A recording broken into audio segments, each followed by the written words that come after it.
여호와의 큰 날이 가깝도다. 가깝고도 빠르도다. 여호와의 날의 소리로다. 용사가 거기서 심히 슬피 우는도다.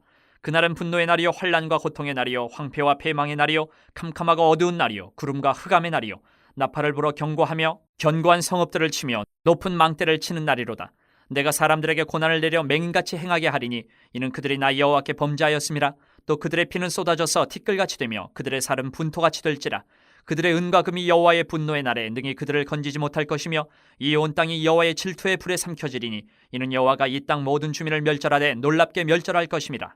수치를 모르는 백성아 모일지어다 모일지어다. 명령이 시행되어 날이 겨같이 지나가기 전 여호와의 진노가 너희에게 내리기 전 여호와의 분노의 날이 너희에게 이르기 전에 그리할지어다.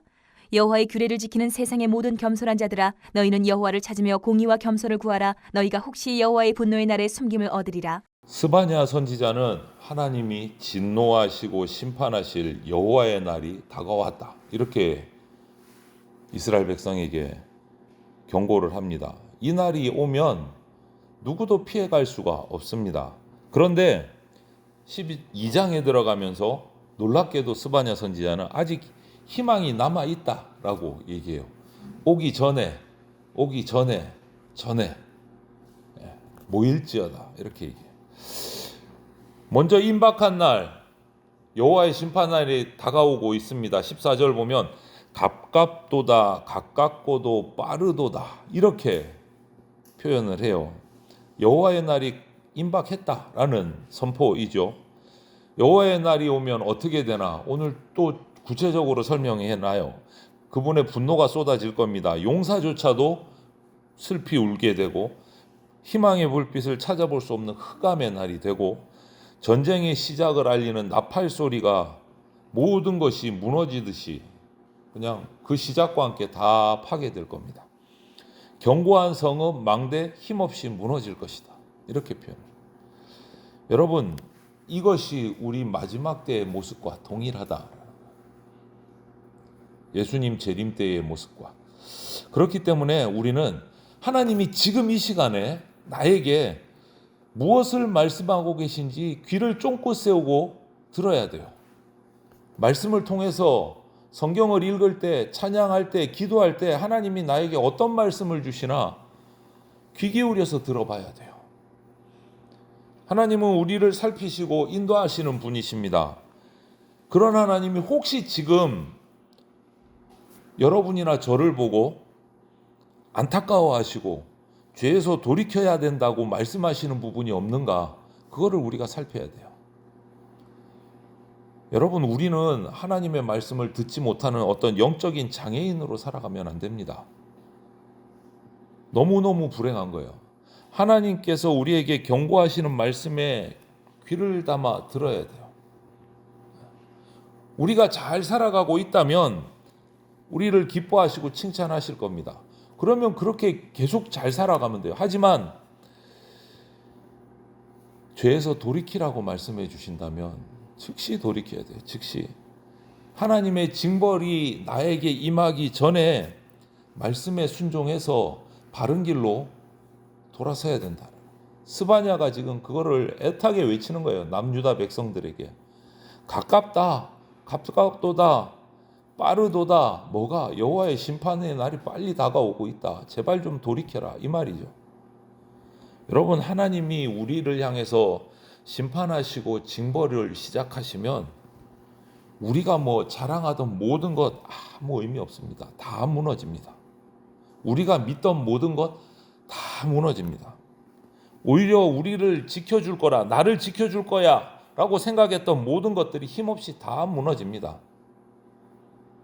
망대도 무너지고 성읍도 무너지고 다 무너진다고 했어요. 하나님 대신에 재물이 명예가 권력이 나를 지켜줄 거다 생각했다면 그거는 정말 바보 같은 생각인 거예요.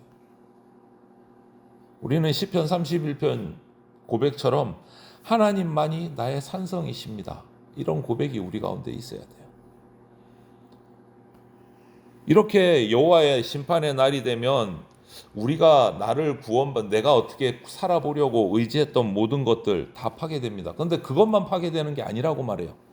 17절 18절을 보면 그거 말고 내가 소중하게 생각했던 모든 것들이 다 소멸된대요.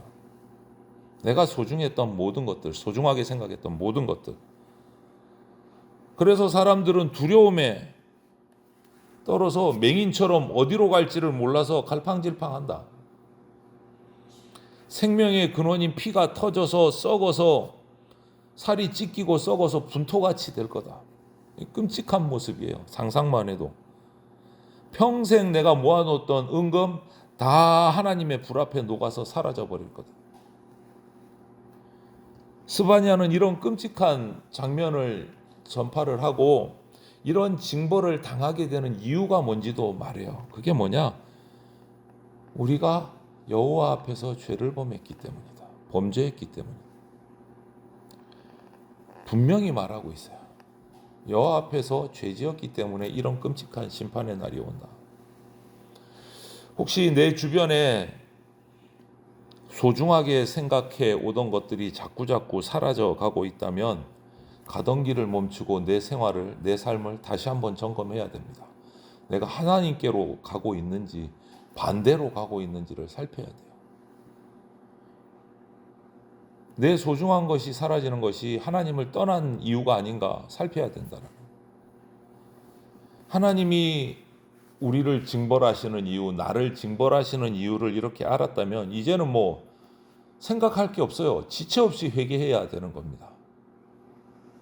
우리가 의지하고 있는 그 어떤 것도 하나님의 심판의 그 불을 막을 수가 없어요.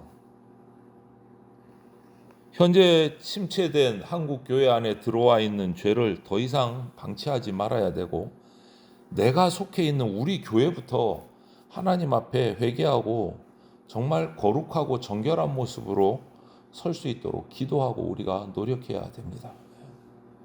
이런 어두운 안타까운 선포 가운데 희망이 있어요. 12장 1절부터 3절을 보면 스바냐 선지자는 이 칠흑 같은 어둠, 두려움 속에서도 희망의 빛은 보이는 거예요. 하나님의 명령이 시작되기 전에 그분의 분노가 쏟아지기 전에 여호와 앞에 나와서 모이라. 이게 유일한 소망인 거예요. 시작되기 전에, 진노가 시작되기 전에 여호와 앞에 나와라. 모이라. 겸손하고 간절한 마음으로 하나님 앞에 나와서 간구하라는 거예요. 회개하고 간구하라. 눈물로 회개할 때 하나님의 분노의 날에 숨을 수 있다 라고 마지막 희망을, 유일한 희망을 얘기하고 있어요. 여러분, 용서하시는 하나님의 은혜를 우리는 기억해야 됩니다. 하나님은 공의의 하나님이시지만 뿐만 아니고 용서의 하나님이시기도 합니다. 그래서 죄에 빠져서 인생을 포기할 게 아니고 나를 병들게 하는 죄가 뭔가 생각해 보고 살피고 하나님 앞에 나와서 정직하게 자복해야 돼요. 그때 용서받을 수 있어요. 그게 유일한 희망이에요. 그 무엇도 우리를 지킬 수 없습니다. 이것 말고는. 그래서 나를 부르시는 하나님의 은혜 앞에 빨리빨리 나가야 돼요. 우리가. 그리고 나뿐만 아니라 용서하시는 하나님의 은혜를 아직도 모르는 이웃들, 가족들, 지체들에게 그들을 위해서 기도해야 됩니다. 나만 기도할 것이 아니라 지체들을 위해서, 이웃과 가족들을 위해서도 기도해야 돼요. 그리고 죄를 용서하시고 회복시키시는, 죄인을 부르시는 하나님의 사랑을 그들에게 전해야 돼요. 그들이 구원받을 수 있는 마지막 기회는 줘야 되잖아요. 그 기회를 저와 여러분을 통해서 받을 수 있어야 우리는 복된 겁니다. 징계 받고 나서 깨닫는 거는 정말 어리석은 거예요. 그거는 이미 기회가 다 지나갔어요. 지옥불에 떨어지면서 아이쿠나 내가 잘못했구나. 속된 말로 버스 떠났어요. 늦었어요. 버스가 오기 전에 빨리 회개하고 그 버스를 잡아 타야 돼요. 구원의 버스를 잡아 타야 돼요. 하나님은 우리가 전심으로 회개할 때 그 진노를 거두십니다. 그리고 우리를 받아주시고 용서해 주시고 구원해 주세요. 회복시켜 주시는 거예요. 우리는 지체하면 안 됩니다. 늦기 전에 하나님 앞에 엎드려서 용서를 구하고 자복해야 돼요. 그래서 하나님이 왜 벌을 주시나, 우리를 왜 괴롭히시나, 은혜의 하나님이 왜 그러시나 이러고 원망하고 슬퍼할 게 아니라 기다리고 계시는 하나님 앞에 회개하지 않고 버티는 나의 완악함을 슬퍼해야 돼요. 이 삶을 돌이키기만 한다면 하나님은 진노의 날에 우리를 숨기신다 그랬어요. 하나님이 원하시는 삶은 미가서 6장 8절에 명확하게 나와 있어요. 하나님이 우리에게 원하시는 삶은 어떤 삶이냐? 오직 정의를 행하고 겸손하게 하나님과 함께하는 것이다 라고 미가 선지자는 명확하게 얘기했어요. 오직 정의를 행하며 겸손하게 하나님과 함께 행할 때 우리는 진노 가운데 임하지 않고 진노를 건너뛰어서 하나님께로 나갈 수 있습니다. 이것이 하나님이 우리에게 원하시는 삶이에요. 여러분, 이 말씀을 기억하고 가슴치고 울며 회개합시다. 그때 하나님이 다시 우리를 용서하시고 회복시켜 주십니다. 회개하고 하나님이 원하시는 삶, 정의를 행하고 겸손하게 하나님과 함께하는 삶을 살아가는 저와 여러분들이 다 되시기를 주님의 이름으로 축원을 드립니다. 아멘.